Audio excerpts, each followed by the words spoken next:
Hello, hello, hello. How we doing, viewers? How we doing today? It's great to have you all on this wonderful day. You know, thank you for joining us on this podcast. This is the Well Bridge podcast, and today joining me is my partners Adebola and Mudupe. It's great to have you, wonderful ladies, my awesome ladies. How you ladies doing? Fantastic, I'm doing excellent. Awesome. great. That's great. How about you, Adibola? How's everything going? I'm doing great. It's great to be back with you guys. Awesome, awesome. And happy 4th of July, Yay. to you both and to all our viewers, all our American brothers, sisters, cousins, nephews, And happy Mrs. 4th of July. It's America's 250th Oh, independence. Wow, that's great. And we celebrate that's this awesome, awesome, right? time and awesome day. So Mm. ladies, are you all excited today? Excited? Excited for liberty, excited for freedom, excited for what it brings, what it represents, and we're hoping that a lot of people will find, impact in how that this season brings for them. Awesome, awesome, awesome. What about you, Adebola? You have anything to say to our viewers? I can't wait to get started. Let's see what we have today. Well, that's good. Without taking so much of our time, a few things that all we've been, this is our, 23rd episode, and we have been bringing you all value, you know, every single weekend. And, this weekend is not going to be, it's going to be another exciting one. And today Mhm. we're going to be talking about car buying in North America. You'd be like, what? Why are we talking about car buying? Who cares about that? But you know what? It's very, very important, especially, as a new immigrant, somebody Mm. who's just coming into this country. It's very important for us to understand some of the traps and some of the Mm. strategies that we can leverage as new immigrants. And that's why we think this topic is going to be very essential, especially for most of our new immigrants just coming, or maybe you're planning on relocating and you're already having certain things. These are some of the things that you want to have in mind. So by the time you get here, you have a very, very good soft landing and you don't get into unnecessary debt. So, what are we talking about when it comes to every single location we find ourselves in? Mobility is a very essential part of our journey as an immigrant, anywhere you find yourself in. But here, let's focus more about North American. So especially if you come to a town whereby maybe it's a suburb or a neighborhood, whereby public transportation is very limited or doesn't even exist. How do you navigate? How do Mm. you move around? How do you get from one job to the other, or do even as little as you're shopping, moving around? So these things are very important for us to talk about. Even though we have access, to ride sharing services like Uber, Lyft, private cabs, but when you look at the cost of some of these things, it might definitely put you in a financial nightmare if care is not taken. If you've not really sat yourself down to really look at what's coming in versus what's going out, even despite the fact that you need mobility. So if you're able to save up, yeah, it might be a better financial decision, for you, to save money or to be using the right share to you're able to save money to get something that would be convenient for you. But first of all, Adebola, the very first question I would like to ask, I would like to ask you so we could really educate or help navigate our viewers, is why is buying a brand new car versus a pre-owned, one that why would it be a financial trap? Many new immigrants might fall into. All right. It's nice to be here. Happy 4th of July to everybody. I'm just going to dive straight into this because when Demola brought up this topic and it was like, okay, buying cars, like what are we talking about? But really, a second look at it, I thought, okay, this is us providing information based on some of our own experiences or experiences in our community other people's experiences, and just trying to recommend some guides to people out there, and specifically somebody that is just in getting into a new the country. So I'm gonna break it down from a practical immigrant money angle, including the hidden costs that make a new car feel affordable at first, but expensive in the long term. And talking about buying and pre-owned, it's actually based on individual needs. You need to know what you want.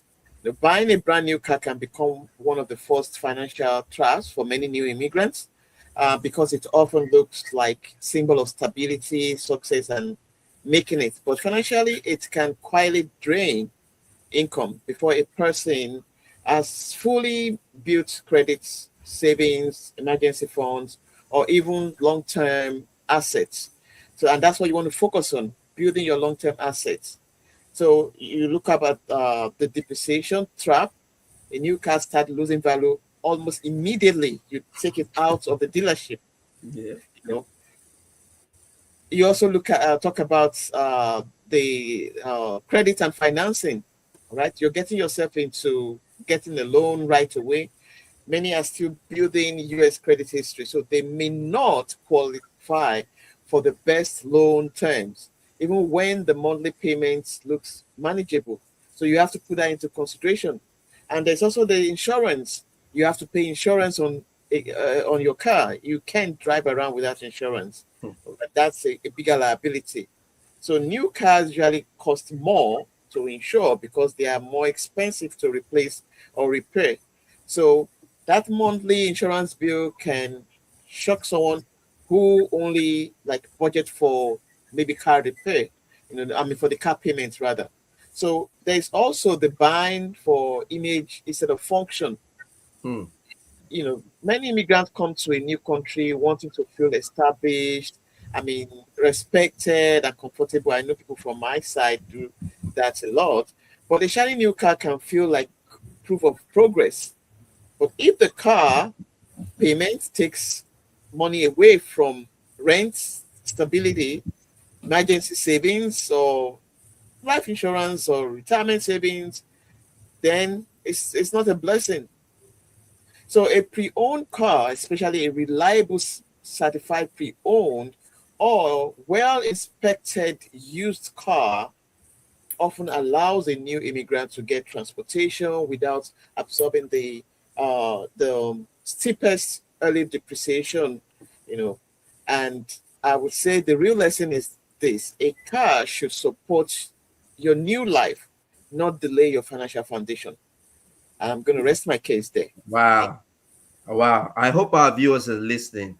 It should not delay your financial foundation. Wow, that is very, very apt. And I think you're definitely spot on because of so many hidden costs that comes with buying a new car that people do not factor, especially when as a new immigrant, you don't even understand the system. You're still getting used to the system. So thank you, Adebola, for shedding awesome light on that. So Modupe, another question that comes to mind, just looking at some of the things that I've seen around, that most immigrants have witnessed, or some immigrants that I know, even including myself, what would you say would be the difference between maybe financing a car and maybe leasing a car? And which option would somebody prefer? Which one would you say would be better for someone who's just starting, a new life, in North America? Thank you. That's a good question. I just want to again say I'll be the first to, I mean, a whole lot of people out there. I'm looking at a topic and I'm here smiling and I'm saying, rather than us just narrow focus on getting that car that we're talking about, be it the new one or even the pre-owned one, I think that should even be like the last resort for every immigrant coming on board. I'm going to address your question, okay? But I wanted to make sure I touch base on that. I mean, there are other options that could still be looked into, right, outside of that. I know you talked about being in locations where, there are no public transportation. But what if there are? right? There are quite a few city buses, or or if you live in metropolitan cities like And subways. subways, like New York City, or maybe somewhere in the Bay Area in California, and the rest of them, or even some city county buses, right? I mean, those are still options that can still be, looked into. And I also understand the fact that these buses will not run 24/7, right? So there might be some exception that comes along the way. But what am I saying in essence? We're providing information. We're saying to these immigrants just coming in, we're saying, hey, to our brothers, to our sisters in this community, let the car purchase be the new or the pre-owned, based on whatever you want to go for. Let it be the last resort. There might probably even be individuals, maybe, oh, you could, because we might be coming from our so-called wherever we're coming from with a particular status. And so when we come here, to be honest, not all the time are we going to match that status we came with, letter to letter. So there is the need for us to be open to acclimatization. I think you mentioned that, Demola. So there is the need for us to explore things from another perspective and say, what would work for me, if this does not work for me? And so to your question, would an individual who is considering either owning or having a pre-owned vehicle, should they go for financing or leasing? They are not the same when it comes to car buying, car purchase, right? It could probably mean a different thing in finance or in accounting, but I'll stick to what it means as far as car purchase is concerned. Trying to acquire your car and you go the financing route. What does financing means? It means you have the intention to purchase this vehicle. Over time, it would eventually become your own. But at the time of you signing that agreement to acquire it for purchase, it's still not yours, okay? Because you need to fulfill your obligation of making the entire payment as outlined in that agreement. That is financing. And we're not talking 2 months. We're not talking a year. We're talking, a long extended period of time, right? And just FYI, right? You will find out that the dealership, they are out there to make things easy for you. They keep telling you it looks easy, quote and unquote, because they keep telling you you have options. They could even give you like 96 months, 80 months, like ridiculous long period of time. Yeah. But you don't know that, to be honest, you're locked into something that is not worth it in the long run. While leasing means that you're essentially renting the vehicle, right? So you're literally not going to own it unless you make a change of heart at the end of the day and make the purchase. But at the time you're entering into that agreement, you're saying, I will, rent this for this period of time. And then you have several restrictions, maybe mileage, you can't do more than this mileage, it's not your own, and all the rest. So for most of the new immigrants coming into the community, regardless of wherever you find yourself here in the US, financing a reliable used vehicle is often a better long-term financial decision, because again, you're looking at it that used vehicle won't be as expensive. And so it won't take you so long to make up the long payment that you've entered into. Leasing may make sense only for individuals, who probably have a stable income, who prefer driving newer vehicles and understand the limitations. Some individuals really love to change vehicles very often. So maybe that's the person's lifestyle. Maybe that's what they want. But that's a concern, and it could be a trap, which is one of the things we've spoken about here.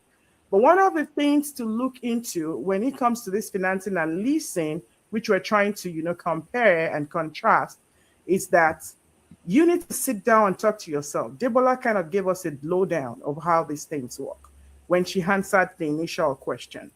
An individual who is not set up, right, for this, you will find out that this particular car purchase, right, shenanigan could end up getting an individual trapped up for the longest. We're talking a huge monthly payment in addition with the other fees you never budgeted for. You're talking about insurance. What about repairs? What about these? What about that? Don't get us wrong. Transportation is going to be very, very critical, especially to get you to move from point A to point B. But can we sit down and ask ourselves very, very cogent questions? Can I do away with this? What can I do differently before we settle for, one or the other? And just to wrap up, is that the goal should be to minimize your transportation costs. While you're trying so hard, Debola mentioned, and I re-emphasize, build your financial foundation, savings, investment, and in the long run, your credit history. But shouldn't be the focus on whatever it costs. I'm just going to get that car. I'm driving a G-Wagon from where I came from. I'm going to get here. It's going to be below me to drive anything less than a G-Wagon. Uncle, auntie, we might not be getting there. We might not be able to reconcile at the end of the month, which is the reason why we're bringing this conversation, to think out of the box and understand how things work within, the perimeters in which we find ourselves, and try to see what works for us with the intention of building a financial foundation. Awesome. Thank you for really, really diving into that. I remember, even my own very first car, there's so many decisions I had to make, and it had to make sense based on what was coming in, because you don't want to be spending more on transportation compared to what's coming in. So this could be some of the financial traps that, if you don't really sit down and ask yourself truly, it could definitely become an uphill financially for the person. I remember, my next question is very interesting, because I remember my very first car, and I bought that car at, one of all these side dealerships. And, these guys, they play a lot of tricks on you, and they take out different things. And obviously, because I was new in the country, I didn't know any better. So, we do different things. You say, you want to go buy your own car. So my question is, what dealer tactics should every first-time car buyer know, before walking into a dealership? Because there's so many tactics, that these guys, they play on you. And especially as a new immigrant, you might fall for it.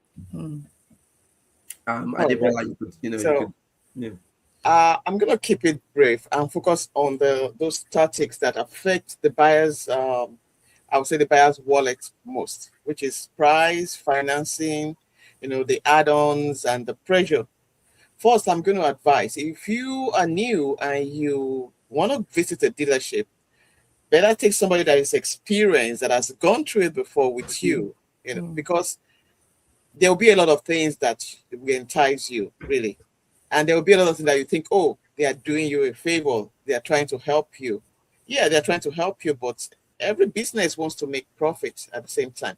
So the very first, let me say, for a first-time car buyer, you should watch out monthly payment trap. They ask, oh, what payment can you afford? And instead of discussing the full price, always negotiate the out of the door price, not just the monthly payment. Okay, you have to be aware of that. And you can even find out before you go. Ask people, what should I expect? What should I do? And people that have experience, they can tell you, okay, do this when they ask you this, and things like that. Another thing, they advertise these low prices, then add fees. It can be advertised cheaply, but dealers may add, some of those mandatory fees later, and there's nothing you can actually do about that. Unwanted add-ons, some parts, some glitters, some things that you don't need. That happened to me, and I was looking at my cars. Yes, I said, okay, I never use this. Why did I take it? Like, I just have those things on the car, but those options, add-ons, which I have to pay extra for. Okay. And then the financing pressure, that is one thing. You're going to spend time there trying to negotiate, go back and forth. Okay, let me talk to my manager. They'll come back. They'll talk to everybody. Okay, let's talk to just be informed. they may take financing sound like the only or the best option, but you can also get pre-approved from a bank or a credit union first. Then compare, compare to what they are offering you. You can even call your bank while you're there and trying to get your own pre-approval from them. All right. So mixing everything together, the combined car price, the trading, down payment, loan term, and then you are confused because you're new, you are not familiar with those terms, you're not familiar with those terms. Everything needs to be separated and they need to explain it to you. And if you're not sure, don't go ahead. Don't go ahead. So there's one thing that is very common. Today only price. That pressure. If you don't do it today, by tomorrow we won't have that sale again. The sale ends today. We can only offer, the manager said we can only offer you this today. If they rush you, pause. Manager special. Manager special. If they are rushing you, just pause. A good deal, I would say, should still make sense after you review the contract carefully. So the best rule, do not sign until you understand the total price, the interest, the loan terms, the fees, the add-ons, and then the final monthly payment. And make sure that you are satisfied before you sign anything. Oh, wow. Yes. For a new immigrant listening to all these, they could be almost deterred from even buying a car. Could be like, wow, this is a lot to take in. The truth. A lot of us fell into those traps, like Yeah.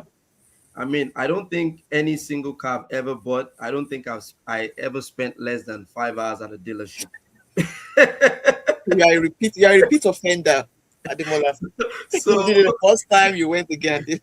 It's one of the processes that I dread the most. Buying a car is one of the processes I dread the most because there's always a lot of twisting, a lot of false things if you're not very, very careful, and they manipulate you and manipulate figures from time to time. So you really, just like Adebola said, you have to go with somebody who is experienced so that you just don't fall yourself into a financial trap that you never planned for. And the very funny thing is, once you drive that car off the lot, that car, you've already lost almost about $10,000 or a good chunk of that car. So you want to be very, very careful. Take your time, look for experienced people, who are around so that they can guide you. One of the things that I'll also like to, and I'll throw this to Modupe, how can people choose transportation that builds wealth instead of draining it? Because we've already established the fact that you're not just going to teleport as a new immigrant from your house to your job. So you still need to get around. So, but what we're talking about is we have to be smart. We have to be strategic in doing these things so that we don't fall into financial hardship just because we need to get from point A to point B. So how can people choose transportation that builds wealth instead of draining wealth? To be honest, there is no reason to be sentimental or be emotional when it comes to certain things that are considered liabilities. And I'm just going to throw it out there. A car is not an asset, it's a liability. Okay. I can understand the fact that you might need it to move you from point A to point B, but understanding and taking emotion and sentiment out of the door will let you see clearly. You know how I'm saying? Like, can literally see crystal clear, and then you can make the best decision for you. What is our podcast for, Demola? Our podcast is to ensure that our immigrant community are well informed in making the right decision, not just for themselves, but for their family. Not just for their family right now, immediate, but something that they can leave behind, something that can outlive them, which is the reason why we're having all this conversation. So a smart transportation strategy for a new immigrant or somebody that's even been here for so long, whatever, buy something that is dependable. Even if it is a used vehicle, go for it. Adebola touched on something, and I'm going to just quickly share my personal experience, before I go down the list of some of the things an individual should be looking at. Coming in newly here and without somebody guiding you and telling you some of these things. We didn't have a podcast to go listen to to tell us, okay, this is how you're going to, if you're going to purchase a car, do away with certain things, go for this or go for that. We talked about credit building the other day, right, on one of our podcast episodes, and we talked about how vital it is, and however you position yourself will determine if you're going to make it through in the credit history environment or not, right? But one of the things that you find out that many people want to just, get these expensive, luxurious cars. Then they keep moving from one car dealer to another car dealer. What do? They keep running your credit. The next one, you run your credit. The next one. So you now have daunting credit inquiries on your report. That alone is a dent. That will be there for a while. And many people are falling victim of this, you see. So buying one that is just dependable and it's okay. Point A to point B. You are safe, everybody is fine, it's okay. Something that keeps, keeping monthly transportation expenses well within your budget. Demola talked about it. I'm going to re-emphasize it. You know what's coming in. Sit down and budget. What's going out? What are those things that are important? A roof over my head, clothes on my body, food to eat, the children to eat. Keep within the budget. If it does not meet the budget, then that car is not for you, sir. It's not for you, ma. Right now. Like right now. So we're going to wait until we can make that car, right? That you so desire, that meets your lifestyle or your status. But for right now, we do with what we have. Paying off the vehicle as quickly as possible. So even if it means, going far above just the minimum, they just tell you monthly is this. If you can do way more, as long as, there are no penalties for prepayment penalty, go for it. Take that on, right? Invest the money you save instead of spending it on rapid vehicle depreciation. What is depreciation? The wear and tear in an asset. You drive it off the lot, it's already started depreciating. Yeah. And remember that the cars are typically lost in value. See, I'm going to be very, very honest. You could use cars and make a big purchase and buy your Ferrari, your Bugatti, whatever. If that is not for a business, you have no business buying it as a personal expense, people. Because if it was used for a business, then that you could write off. Bonus depreciation, right the door. Remember that cars typically lose value, people. So while we're investing and trying to get appreciating assets, let us ensure that we are focusing on those assets that will build value, will help us build wealth and get us to where we need to be. So that will be my take on that. Smart strategy to move you from point A to point B. Stay out of being emotional. It's not going to help no one. You're right about that. You can't be emotional about money, about finances. I want to thank you, Debola and Modupe. You guys are always awesome. You guys always bring the fire. You guys bring the heat. Our viewers, we just appreciate you. We thank you. We want you to continue to like, subscribe, and share, with, especially new immigrants or even people who've been here for quite some time, because these are some of the things that we don't even discuss in our community. And this is an avenue for you to share this information, share this podcast. And, just to wrap this whole session up, you want to drive the car that supports your financial goals, not the one that impresses others. You don't need to impress no one. Remember, mobility is key, not a lifestyle at this point as a new immigrant. Wealth is built through wise financial decisions, not expensive monthly car payments. So we want you to understand your first car in North America, in the US, should improve your mobility, not limit your financial future. Make transportation a tool for building wealth, not a burden that delays it. We want to thank you. It's the Wealth Bridge Podcast. We appreciate you all. Have a wonderful 4th of July. Debola Modupe, see you at the top on our next podcast. And viewers, we love you. We appreciate you. Thank you. Go enjoy that barbecue. Have fun. And don't drink and drive. All right. Take care, everyone. God bless. Bye, everyone. Bye-bye. Bye.